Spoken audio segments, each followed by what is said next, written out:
Caspian കടൽ വഴി രഹസ്യനീക്കം, ഇറാനിലേക്ക് വൻ ആയുധശേഖരം എത്തിച്ച് പുടിൻ. റഷ്യയും ഇറാനും തമ്മിലുള്ള സൈനിക പങ്കാളിത്തം അന്താരാഷ്ട്ര തലത്തിൽ വലിയ ആശങ്കകൾ ഉയർത്തുന്ന ഒന്നാണ്.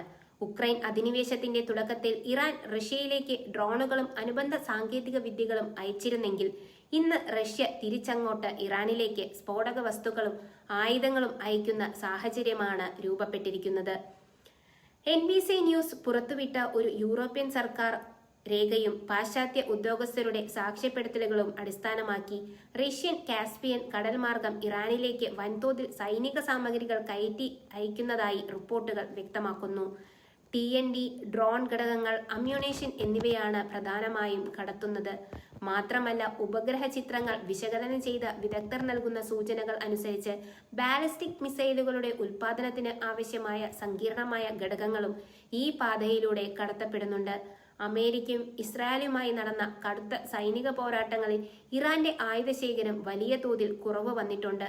ഈ ആയുധശേഖരം വീണ്ടെടുക്കാനും പുനഃസൃഷ്ടിക്കാനും ഇറാന് മുന്നിലുള്ള ഏറ്റവും എളുപ്പമുള്ള മാർഗമാണ് റഷ്യൻ സഹായം. ഇരു രാജ്യങ്ങളും തമ്മിലുള്ള സൈനിക ബന്ധത്തിൽ വലിയൊരു മാറ്റത്തിന്റെ തുടക്കമായാണ് നയതന്ത്ര വിദഗ്ധർ ഇതിനെ കാണുന്നത്. മുൻപ് ഇറാനിൽ നിന്ന് റഷ്യ ഷാഹെദ് തരം ആക്രമണ ഡ്രോണുകൾ വൻതോതിൽ വാങ്ങി യുക്രൈനിലെ അടിസ്ഥാന സൗകര്യങ്ങൾക്ക് നേരെ ഉപയോഗിച്ചിരുന്നു. എന്നാൽ ഇന്ന് തങ്ങളുടെ സഖ്യകക്ഷിയായ ഇറാന്റെ സൈനിക അടിത്തറ തകരാതിരിക്കാൻ റഷ്യ തിരിച്ച് സഹായങ്ങൾ നൽകാൻ നിർബന്ധിതരായിരിക്കുന്നു. ഈ ആയുധക്കടത്തിനായി തിരഞ്ഞെടുത്തിരിക്കുന്ന കാസ്പിയൻ കടൽ ഭൂമിശാസ്ത്രപരമായും രാഷ്ട്രീയമായും വലിയ പ്രത്യേകതയുള്ള പ്രദേശമാണ്.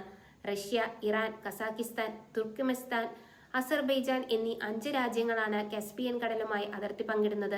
അന്താരാഷ്ട്ര കൺവെൻഷനുകൾ അനുസരിച്ച് ഈ 5 രാജ്യങ്ങളുടെ പൂർണ്ണ നിയന്ത്രണത്തിലും അധികാരപരിധിയിലുമാണ് ഇതിലെ ജലാശയം സ്ഥിതി ചെയ്യുന്നത്.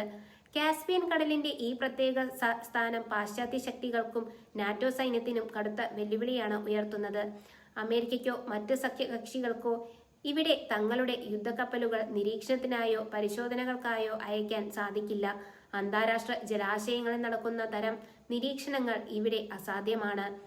റഷ്യൻ തുറമുഖങ്ങളിൽ നിന്ന് പുറപ്പെടുന്ന ചരക്കു കപ്പലുകൾക്ക് ഇറാനിയൻ തുറമുഖങ്ങളിൽ യാതൊരു തടസ്സവുമില്ലാതെ എത്തിച്ചേരാൻ സാധിക്കും. 2 രാജ്യങ്ങളും കാസ്പിയൻ കടലിന്റെ കരകളിലായതിനാൽ പാശ്ചാത്യ രാജ്യങ്ങളുടെ സൈനിക ഇടപെടലുകൾ പൂർണ്ണമായും ഒഴിവാക്കപ്പെടുകയാണ് ചെയ്യുന്നത്. ഇത് സുരക്ഷിതമായ ഒരു ആയുധ വിതരണ പാതയായി മാറ്റാൻ ഇരു രാജ്യങ്ങൾക്കും സഹായകമായി. റഷ്യയുടെ ഈ നീക്കം അമേരിക്കയെയും ഇസ്രായേലിനെയും ഒരുപോലെ ചൊടിപ്പിക്കുന്നതാണ്. ഇറാന്റെ പ്രതിരോധശേഷി വീണ്ടും ഉയർന്ന തലത്തിലേക്ക് എത്തുന്നത് മേഖലയിലെ സന്തുലിതാവസ്ഥയെ തകർക്കാം എന്ന് ഇസ്രായേൽ ഭയപ്പെടുന്നു. ഇറാൻ വീണ്ടും മിസൈലുകളും ഡ്രോണുകളും നിർമ്മിച്ച് സജ്ജമായാൽ അത് തങ്ങളുടെ സുരക്ഷയ്ക്ക് വൻ ഭീഷണിയാകുമെന്ന് ഇസ്രായേൽ കണക്കുകൂട്ടുന്നു. പാശ്ചാത്യ രാജ്യങ്ങളുടെ ഉപരോധങ്ങൾക്ക് മേൽ റഷ്യയും ഇറാനും ചേരുന്ന ഈ കൂട്ടുകെട്ട് വലിയൊരു ചോദ്യചിഹ്നം ഉയർത്തുന്നുണ്ട്. എത്ര കടുത്ത ഉപരോധങ്ങൾ ഏർപ്പെടുത്തിയാലും സ്വതന്ത്രമായ ഇത്തരം സമുദ്രപാതകൾ ഉപയോഗിച്ച് സൈനിക സഹകരണം തുടരാൻ രാജ്യങ്ങൾക്ക് സാധിക്കുന്നു എന്നതിന് തെളിവാണ് കാസ്പിയൻ കടലിലെ ഈ സജീവ ഗതാഗതം. ഇത് ലോകരാഷ്ട്രീയത്തിൽ ഒരു പുതിയ ചേരിതിരിവിന് വഴി തുറന്നിരിക്കുകയാണ്. ഒരു വശത്ത് അമേരിക്കയുടെയും നാറ്റോയുടെയും സഖ്യവും മറുവശത്ത് റഷ്യ, ഇറാൻ, ഉത്തര കൊറിയ തുടങ്ങിയ രാജ്യങ്ങളുടെ സൈനിക സഹകരണവും ശക്തിപ്പെടുത്തുന്നു. ഈ രാജ്യങ്ങൾ തമ്മിലുള്ള വിവര കൈമാറ്റവും ആയുധ കൈമാറ്റവും അന്താരാഷ്ട്ര സുരക്ഷാ അന്തരീക്ഷത്തെ കൂടുതൽ സങ്കീർണമാക്കുന്നു. തുർക്ക്മെനിസ്ഥാൻ, കസാക്കിസ്ഥാൻ, അസർബൈജാൻ തുടങ്ങിയ മറ്റ് കാസ്പിയൻ അതിർത്തി രാജ്യങ്ങൾ ഈ സാഹചര്യത്തിൽ തികച്ചും ജാഗ്രതയുള്ള നിലപാടാണ് സ്വീകരിക്കുന്നത്.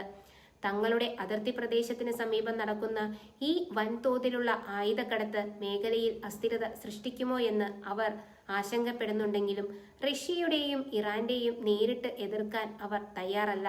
ഉക്രൈൻ യുദ്ധത്തിൽ റഷ്യ അനുഭവിക്കുന്ന സൈനിക തടസ്സങ്ങൾ പരിഹരിക്കാൻ മുൻപ് ഇറാൻ സഹായിച്ചിരുന്നെങ്കിലും ഇന്ന് ഇറാന്റെ നിലനിൽപ്പിനും സൈനിക പുനർനിർമ്മാണത്തിനും റഷ്യൻ സഹായം അനിവാര്യമായി മാറിയിരിക്കുന്നു. പരസ്പര ആശ്രയത്വത്തിന്റെ ഈ പുതിയ ഘട്ടം 2 രാജ്യങ്ങളെയും കൂടുതൽ അടുത്ത സൈനിക പങ്കാളികളാക്കി മാറ്റിയിരിക്കുകയാണ്.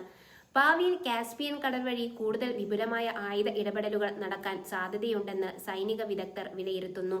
നൂതന വായു പ്രതിരോധ സംവിധാനങ്ങളായ S-400, അത്യാധുനിക യുദ്ധവിമാനങ്ങൾ എന്നിവ റഷ്യ ഇറാനിലേക്ക് നൽകാനുള്ള സാധ്യതയും തള്ളിക്കളയാനാവില്ല.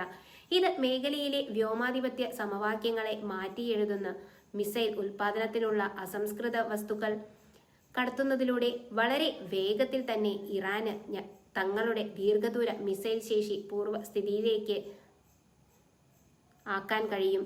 ഇത് ഇസ്രയേലിന് മാത്രമല്ല മേഖലയിലെ അമേരിക്കൻ സൈനിക താവളങ്ങൾക്കും ഒരുപോലെ ഭീഷണിയായി നിലനിൽക്കും.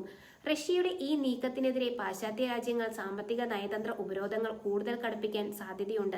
എങ്കിലും കാസ്പിയൻ കടലിലെ നേരിട്ടുള്ള ഭൗമിക ഇടപെടലുകൾ അസാധ്യമായതിനാൽ ഈ ആയുധ പ്രവാഹം പൂർണ്ണമായി തടയുക എന്നത് അമേരിക്കയ്ക്കും സഖ്യകക്ഷികൾക്കും വലിയൊരു കടമ്പയായി തുടരും.